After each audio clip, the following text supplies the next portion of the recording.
Welcome back. Turning now to the very latest installment of our Common Ground series, where we shine a light on lawmakers working together across the aisle on issues that matter to Americans. My colleague Julie Sirkin sat down with Democratic Senators Peter Welch of Vermont and Republican Senator Roger Marshall of Kansas. They recently joined forces on an effort to expand access to whole milk in schools, which President Trump signed into law earlier this year. Julie spoke to the bipartisan pair about their work on that bill, their friendship, and how they work together in an increasingly divided Congress.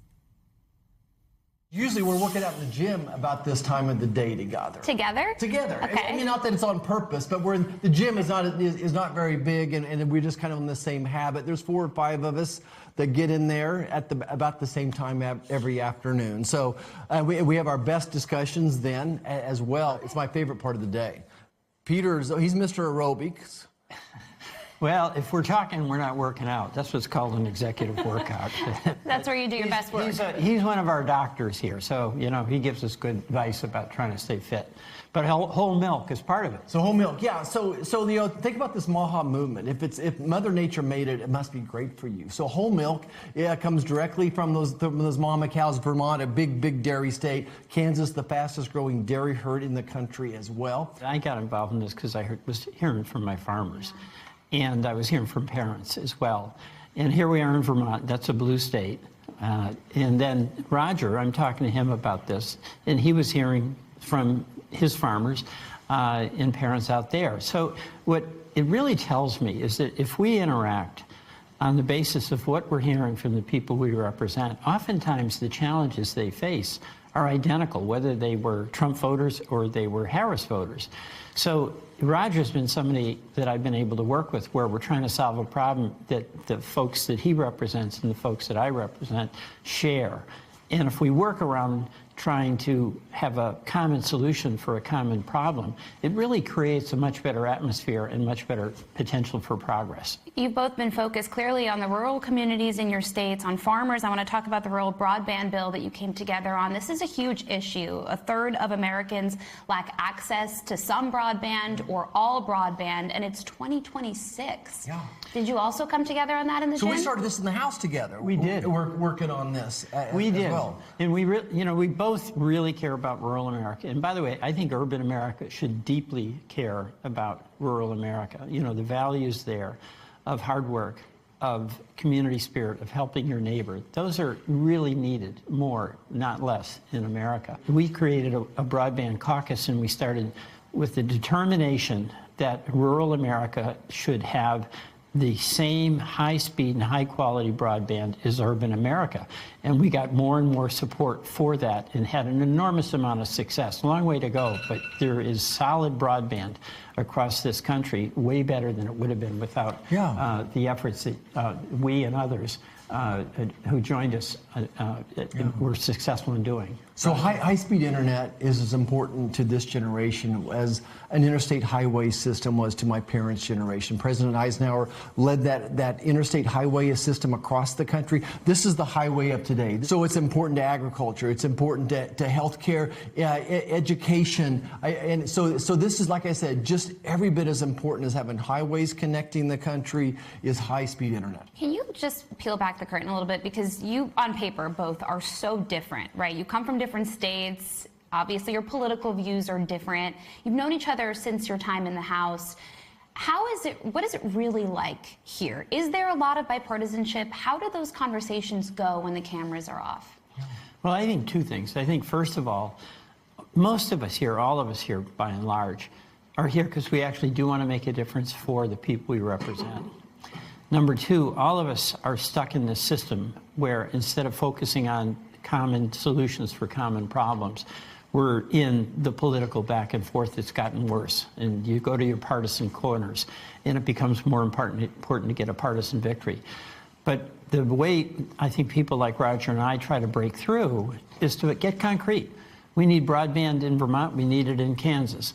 Our farmers want whole milk in both states. When we start talking about the things that are affecting the people we represent, that's a much better discussion than whether we like Trump or we don't, or whether we like Biden or we don't.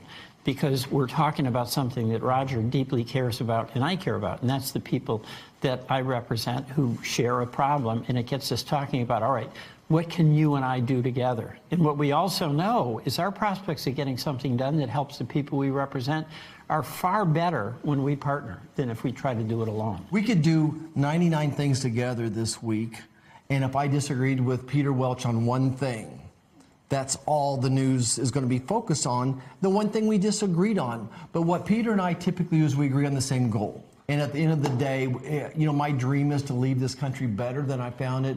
Kids, grandkids now, I want to make sure they have the same shot at the American dream that I do. And I bet Peter wants that same dream as well. Do you think it's challenging to be a public servant at this time, given that the stuff that gets the most attention seems to be the minority of what you're doing? Yeah, it's impossible. No, it's very tough. And, you know, in all candor, we're swimming against the tide here. The whole purpose of politics is to have discussion among people who disagree, that have the blessing of the people who elected us, sent us here, to have policy solutions that make their jobs back home easier. We are not doing that. A lot of the things we're doing are making it harder. But Roger and I are determined to do everything in our power to get back to that problem solving and that sense of mutual respect and mutual responsibility.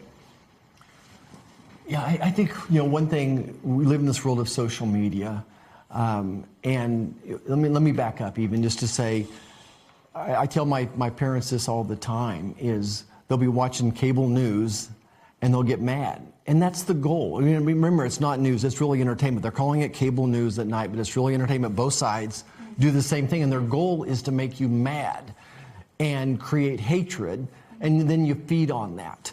And then social media sees what you like, and the algorithms keep feeding you that echo chamber. It's a tough time to be a senator. I think it's a real tough time to be a person back home and trying to figure out where is the truth of all this that's happening.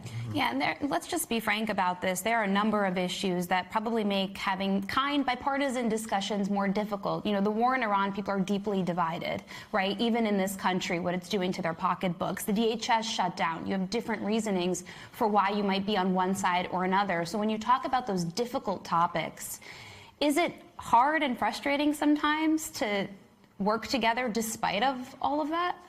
Well, no, it is. I mean, you know, we got the war in Iran, and I'm against it.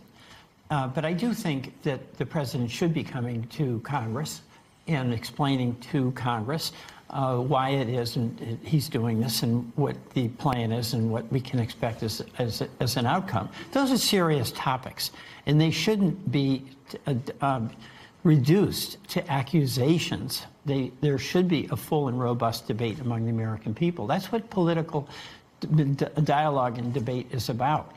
But it's gotten to be, I think social media, Roger, you really identified something that's accelerated the kind of divisive approach to things, where instead of using reason and empathy and generosity, a spirit, and mutual respect, which is really essential and to have trust in a democracy, we get right into the blame game. I try to never attack the person. I try to attack their policy. And out of respect for Peter, we may not agree on something, but I would never say it's not because he didn't think about it, or it's not because he didn't think it through, because I know his heart. And that's what I would try to do by reaching across the aisles, get to know these people's heart, that they are good people, that we're good people as well. If I could just end this way, we were supposed to have another Republican sitting in your seat, and about an hour ago, you jumped in to do this interview, and I just think that speaks to bipartisanship that we're seeing here, right? You know, I did it for a friend, and this is a really important story to me, too, by the way. This is, you know, we're begging.